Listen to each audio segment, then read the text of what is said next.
We were talking about you playing William Tell in a Hallmark program. Of course, they did a lot of live shows. Did you do any additional Hallmark programs at that time?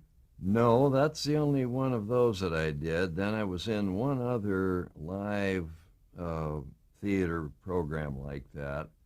It might have been the Lux Theater or so. But I remember it was with Pat O'Brien, who was a wonderful guy. And I'd been in a movie when I was at Metro Goldwyn Mayer, People Against O'Hara. This starred Spencer Tracy, and I had a really good part in that movie. It had been the best experience that I'd had up to that point, and it was with Pat O'Brien, so I knew him, and he'd been very nice to me on when we were doing People Against O'Hara, because Spencer Tracy was a very serious guy when he worked, you know. He didn't come in and say, "Oh, hi, guys," or something. I mean, he walked in and everybody hushed down. You know, they had a guy on the door announcing when he was coming on and so forth. Of course, it was fascinating to watch him work. You know, he's one of the great actors of the screen. And so I was extremely nervous having to play scenes with him, you know. And Pat O'Brien was so great because he always was very encouraging. He said, "Don't worry about it. He's not going to bite you or something." And he said, "You just go in and relax and play it. You're doing fine." And so he was great. Anyway, he starred in this live theater thing that we did too, and along with Ruth Roman. And so that was, I think, the only other live production that I was in. That might have been the CBS anthology called Front Row Center, because I see that listed in your credits. Well, that undoubtedly could be it, yes. How about your work on the Lone Ranger episode? You recall that? Well, that was way back in one of the very first jobs that I got, I think. I mean, The Farmer's Daughter was the first, but then somewhere in there, not long after that, I did a Lone Ranger there. How did you get that part? Well, it was through this same agent. He got me, I was with him for many years, and he got me all of the work that I got through those years. And so he's the one who, was able to get me on to the Lone Ranger and everything else that I did, you know. Do you remember what role you played on that? Well, yes, sort of. I was a young guy who was kind of starting out on the wrong road. I was joining in with a gang of guys that weren't, too savory and all, and he liked me, and so he took the trouble of getting me aside and setting me on the right road, you know. Did you have some scenes with Clayton Moore? Oh, absolutely, sure. What was he like? Oh, well, he was a very nice guy, you bet. I saw him, I think, years later at some Western get-together of Western actors and all, and mentioned that I had been in one of his shows and all that, you know. Now, Gunsmoke happened soon after your appearances, like on Front Row Center. I think you went on the air September 10th, 1955. But let's talk about how you got that part, how you got the part of Marshal Matt Dillon. Well, at the time, I was making a movie, and John Wayne had loaned me out to this company, and this was a movie that they were making down in the Bahama Islands. So we were down there, and they started calling me, and I had heard that they were going to do this television show out of Gunsmoke. I had heard it on the radio many times and all, and I'd read about the fact that they were going to do this as a really big prestige type of show and all, and they were looking at a whole bunch of practically every actor in town, And but they hadn't called me or anything, so I was in this picture, and I had a pretty good part in this picture. And it was directed by an old-timer by the name of Eddie Ludwig. I don't know if you remember him at all, but he thought that I was doing pretty well in this picture. And it was a big part.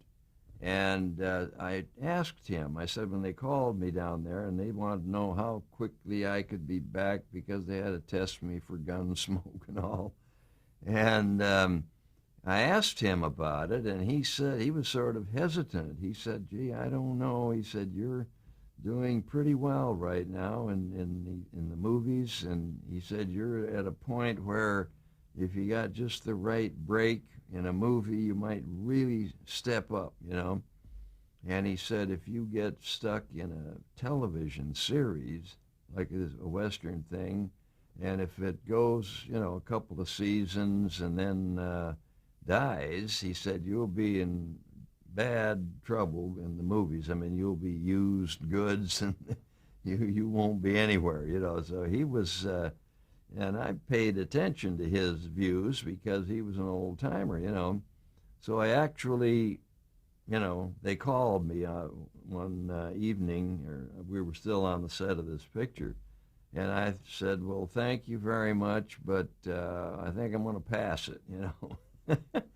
And so I guess they called Duke.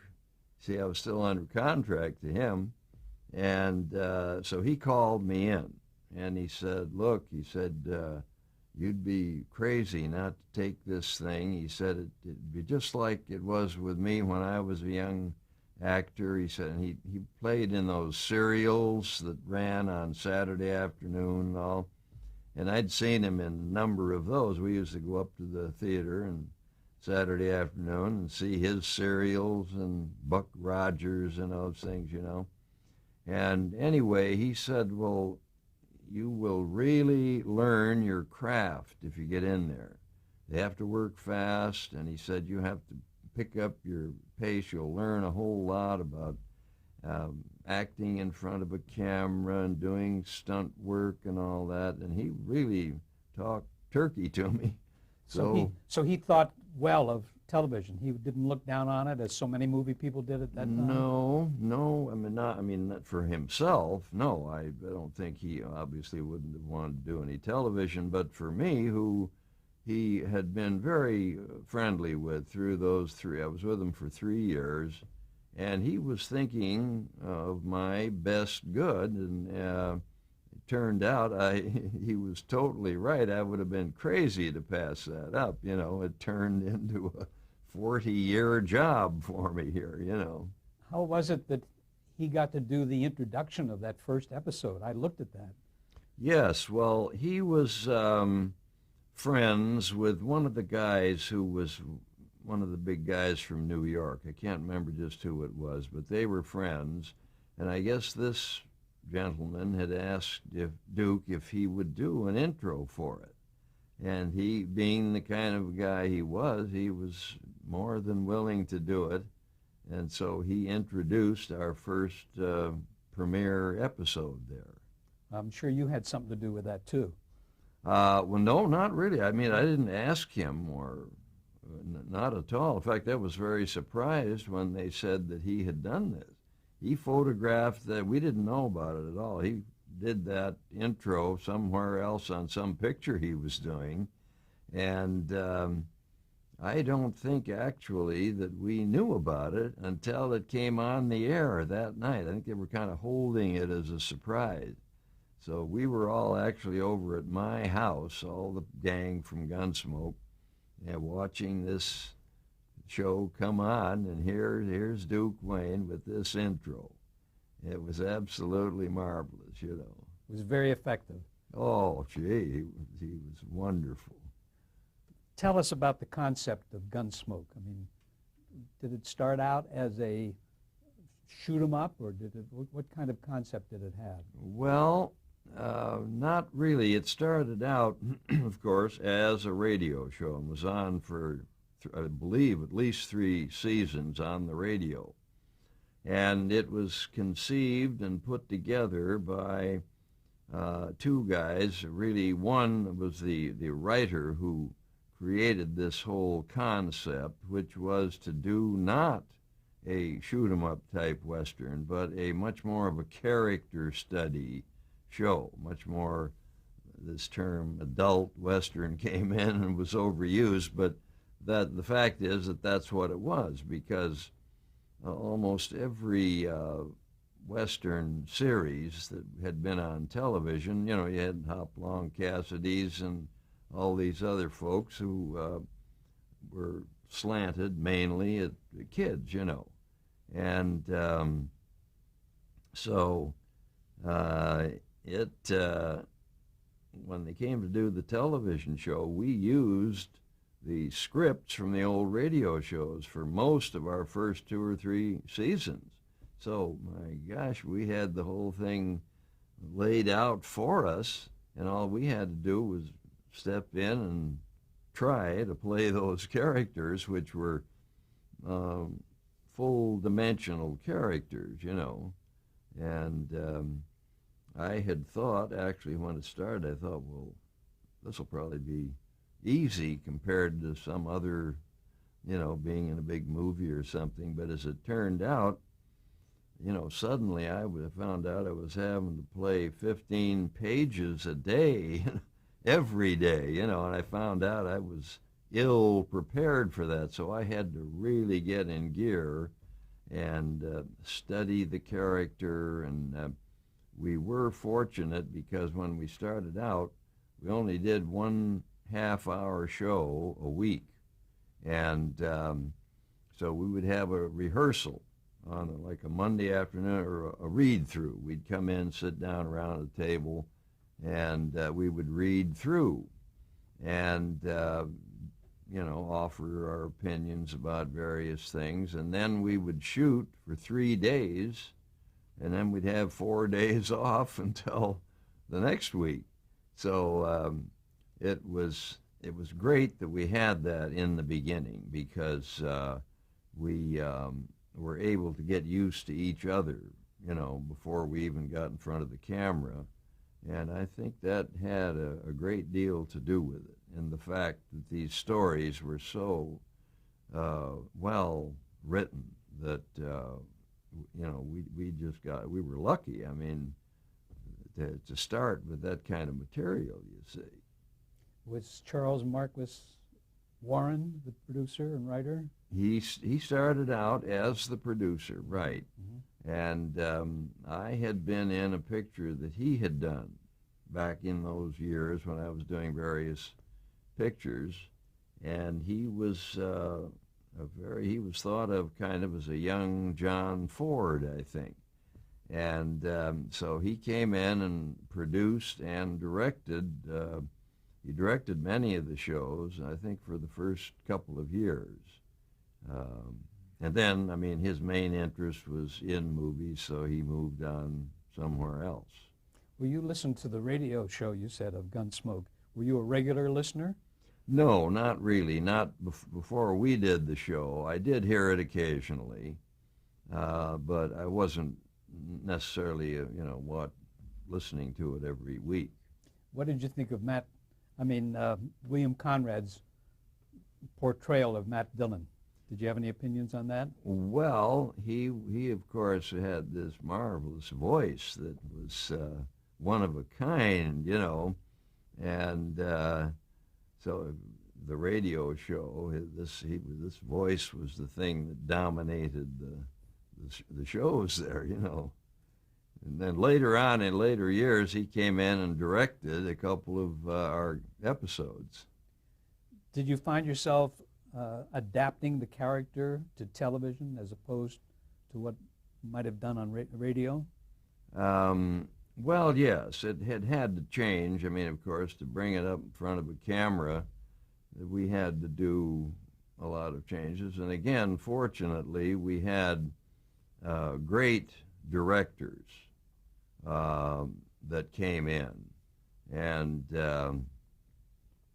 so that was very helpful to have great directors that came in and were able to help us get the thing up on its feet, you know.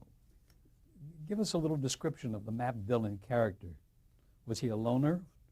Well, I think that was an element of it, yes. What else? Pardon? What else would you say? Well, he was a guy, of course, who, in order to be that character, had to be totally dedicated to the job that he was doing. And, you know, he had these relationships. You had the core family of Matt, Kitty, Doc, and Chester during that early period. Excuse me. That's okay. But you can edit that out, hopefully there. Now, Kitty was Amanda Blake. Right. And Doc was who? Milburn Stone. And he was a guy that had a whole lot to do with getting us off to a good start because, number one, he was a very dedicated actor, serious about his work and all. And number two, he had been born and raised in a little town in western Kansas back in the early part of the century. And I remember him telling us that when he was a boy there, he and his pals would be playing around in the streets of this little town, and these old-timers would be sitting up on the boardwalk, whittling away and all, and talking about the very times that when Dodge City and other frontier towns were operating. And so he had that in his mind, and boy, he wasn't going to let anything get through that he didn't feel was authentic, see? And that's what he did, and he didn't hesitate to speak up and say, well, no, that wouldn't work because it's not the way it would actually have been. Turned out to be a great help, a major contribution to the early formative years. Setting the outline of what you had to do. Were there any kind of rules for Matt Dillon? I mean, things he could do or couldn't do as a character?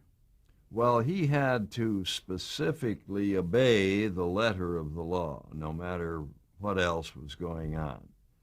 He, number one, which I think was a totally different approach to other Westerns, even Western movies, was that he hated, actually, sounds crazy, but he hated violence, particularly shooting. He hated to kill a man.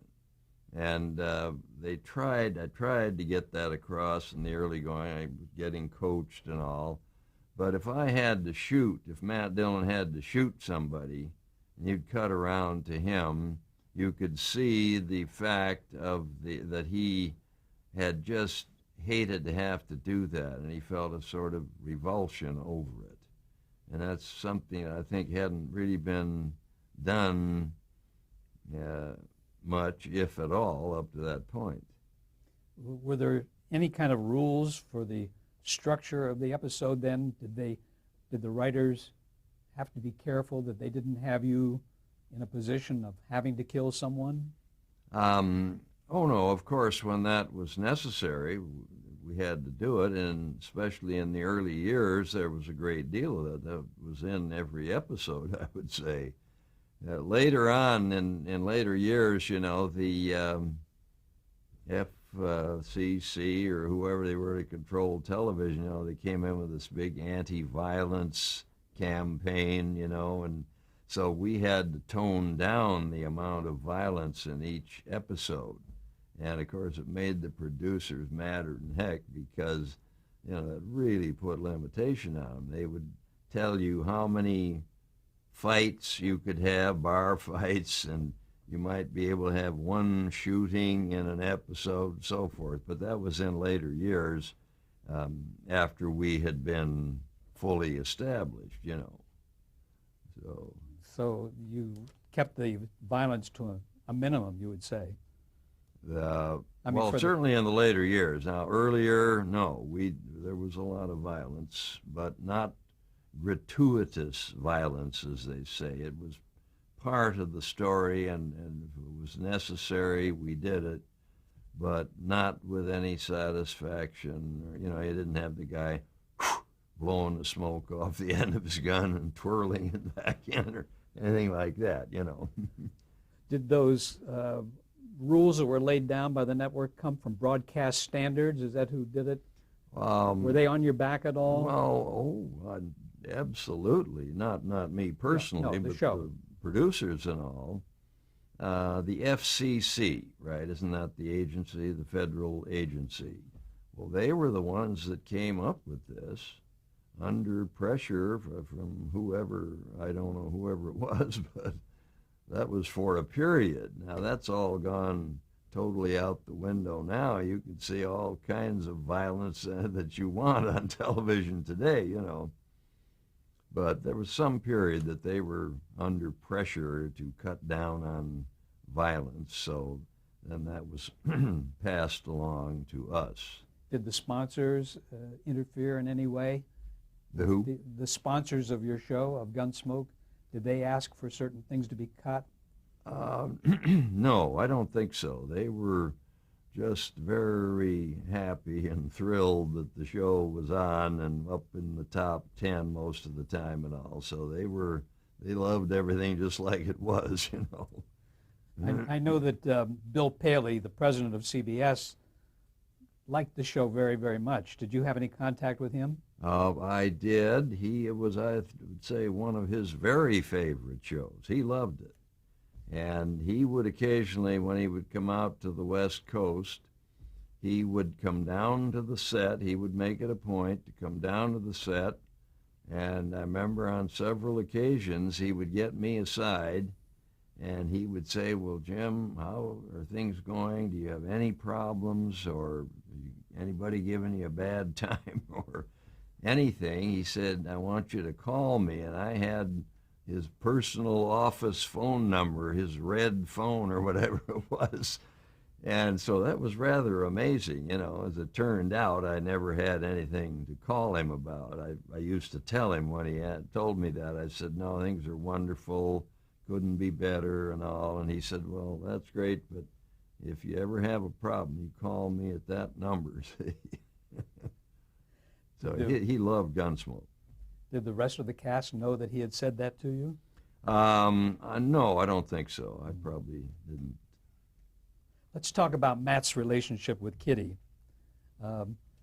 It went so far, but then it didn't progress that much toward any kind of a romantic relationship. Right. I think they felt that, you know, you could only go so far with it, and then you'd have to change the character and nature of the show. I mean, if you had Matt and Kitty have an on-screen love affair, then, you know, they'd have to get married or something, and then, you know, you'd have a different show there.